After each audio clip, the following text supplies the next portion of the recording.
শিবিরের অতীত কর্মকাণ্ড নিয়ে অনেক প্রশ্ন রয়েছে এবং তাদের সেন্ট্রাল বডি বলেন কিংবা ইউনিভার্সিটি বডি বলেন কাউকে তো আমরা চিনি না, সেহেতু এই আলোচনা করাটা একটা অপ্রাসঙ্গিক। কিন্তু হঠাৎ করে যেভাবে ছাত্রলীগে লুকিয়ে থেকে তারা হঠাৎ করে আত্মপ্রকাশ করছে, এটি সোশ্যাল মিডিয়ায় খুবই নিন্দনীয়ভাবে উপস্থাপিত হয়েছে এবং সাধারণ শিক্ষার্থীরা এটা কিন্তু ভালোভাবে নেয়নি। কারণ সাধারণ মানে আপনি এই আওয়ামী লীগের 15.5 বছর এইভাবে হয়তোবা এই যে বর্তমানে একজন প্রেসিডেন্ট সেক্রেটারি হয়তোবা আত্মপ্রকাশ করেছে, কিন্তু বিগততে কিন্তু শত শত আরও শিবিরের নেতাকর্মীরা এই ছাত্রলীগের ব্যানারে থেকে তারা কিন্তু ছাত্রলীগের অপকর্মের অবশ্যই ভাগিদার।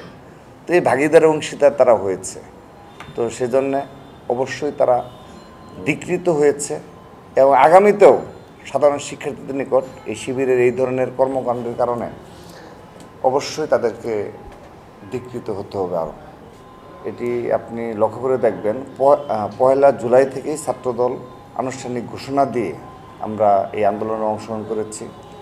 আমরা বলেছিলাম আমাদের কোনো সাংগঠনিক কোনো তৎপরতা থাকবে না, কিন্তু এই ফ্যাসিস্টদের রক্তচক্ষুকে উপেক্ষা করে এবং বিশেষ করে গোয়েন্দা সংস্থাদের সম্মুখেই আমরা সেই ঘোষণা দিয়েছিলাম যে ছাত্রদল আজ থেকে সাধারণ শিক্ষার্থীদের পাশে এই কোটা বিরোধী আন্দোলনে সর্বাত্মকভাবে অংশগ্রহণ করবে।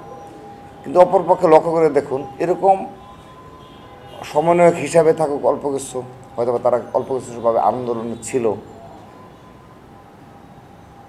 কিন্তু আমি ব্যক্তিগতভাবে মনে করি সর্বশেষ এই তারা যেভাবে কৃতিত্ব দাবি করছে, বিশেষ করে জামাতের আমির এবং শিবিরের নেতৃবৃন্দ কিংবা সোশ্যাল মিডিয়ায় যেভাবে গোপন মানে কি বলে এটা ফেক আইডি খুলে যেভাবে শিবিরের তৎপরতা চালায়, মানে সব কিছুই একটা গোপন ভাব আর কি।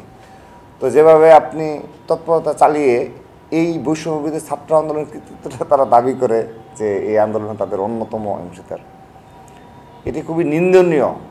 এটা আমি আমার ব্যক্তিগত পক্ষ থেকে তাদেরকে নিন্দা জানাচ্ছি। এই বিষয়ে এই ধরনের কর্মকাণ্ডে আমি নিন্দা জানাচ্ছি। আপনি লক্ষ্য করে দেখুন, আমরা আমাদের যারা শহীদ হয়েছে তাদের তালিকা প্রকাশ করেছি। ছাত্রদলের পক্ষ থেকে কিন্তু আনুষ্ঠানিকভাবে আমাদের কতজন শহীদ হয়ে তালিকা প্রকাশ করেছি, কত হাজার আহত হয়েছে আমরা সেটাও কিন্তু সোশ্যাল মিডিয়ার মাধ্যমে আমরা মিডিয়াকে নিয়ে গিয়ে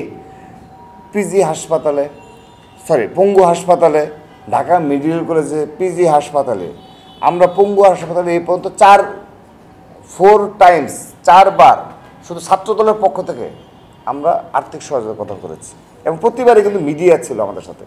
তারপর দেখেন ঢাকা মেডিকেল কলেজে বিএনপি তো রয়েছে, অর্থাৎ সবাই সবার মতো কিন্তু আপনি কাজ করে যাচ্ছে। কিন্তু আমরা কিন্তু এভাবে ঢালাওভাবে দাবি করি না যে আমরা এই আন্দোলনে সব কিছু করেছি কিংবা আমাদের এতজন শহীদ হয়েছে সেহেতু এই আন্দোলনে সব কিছুই আমরা আমাদের কৃতিত্ব দিতে হবে, আমাদের ঢাকা বিশ্ববিদ্যালয় অবস্থান দিয়ে দিতে হবে, হ্যাঁ আমাদের এই টিএসসিতে আমরা আমাদের এটা করব কিংবা ন্যাশনাল পর্যায়ে এটা, আমরা তো সেরকম কথাই বলছি না। শুধু তাই নয়, আপনার বিষয় লক্ষ্য করে দেখবেন, জামাতের আমির যেভাবে শুরু থেকেই এই বৈষম্যবিরোধী আন্দোলন এবং দেশের রাজনৈতিক প্রেক্ষাপট নিয়ে যেভাবে সোচ্চার হয়ে মানে একটি কৃতিত্ব দাবি করার মতো জায়গায় রয়েছে, অপরপক্ষে আমি বিএনপি শীর্ষ কমান্ডারদের কথা বলবো, আপনি কখনো লক্ষ্য করে দেখবেন তাদের বক্তব্যে কোনো দিন তারা কি এইসব বলে।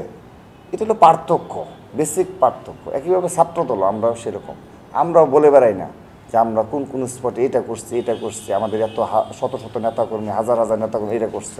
কিন্তু এই দেশের সাধারণ শিক্ষার্থীরা ধীরে ধীরে বুঝতে পারছে এই ছাত্রদলের কী ধরনের ত্যাগ শ্রম ঘাম ছিল, কতজন শহীদ হয়েছে।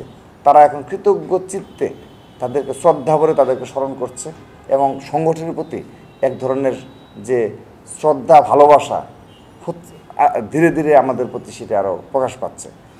এটার কারণ হলো সাধারণ শিক্ষার্থীদের রাজনীতির প্রতি একটু অনীহা রয়েছে, ছাত্র রাজনীতির প্রতি, সেই জন্য তারা হয়তো বিষয়টা এভাবে ফিল করেনি। কিন্তু যখনই দেখছে যে এই ছাত্রদলের হাজার হাজার নেতাকর্মী গুম খুন পঙ্গুত্বের পরে আজ বাংলাদেশ খুনি হাসিনা মুক্ত হয়েছে, ফ্যাসিস্ট মুক্ত হয়েছে, তো সেজন্য আপনি এটি কিন্তু সোশ্যাল মিডিয়াতেও লক্ষ্য করবেন। সে আগের মতো করে যে ছাত্র রাজনীতি চায় না এবং আমি বলবো যারা গোপন তৎপরতা চালায় এবং ছাত্রলীগের যারা সাবেক নেতৃবৃন্দ তারা যেভাবে একটা আমাদের সোশ্যাল মিডিয়াতে যে ছাত্রলীগ ছাত্রদল এক একটা হাইপ তুলেছিল, একটা প্রচারণা করেছিল, সাধারণ শিক্ষার্থীরা কিন্তু এই প্রচারণা বিভ্রান্ত হয়নি। তারা কিন্তু রাইট ট্র্যাকে ফিরে এসেছে। তারা কিন্তু আপনি লক্ষ্য করে দেখবেন এখন এই ছাত্রদলের কী ধরনের এই ত্যাগ শ্রম ঘাম রয়েছে সেগুলো তারা অকপটে স্বীকার করছে। এবং আপনি যদি ছাত্র রাজনীতি নিয়ে বলেন যে ছাত্রলীগ, শিবির, অপর ছাত্র সংগঠন, সেখানে এখন বেস্ট চয়েস ছাত্রদল।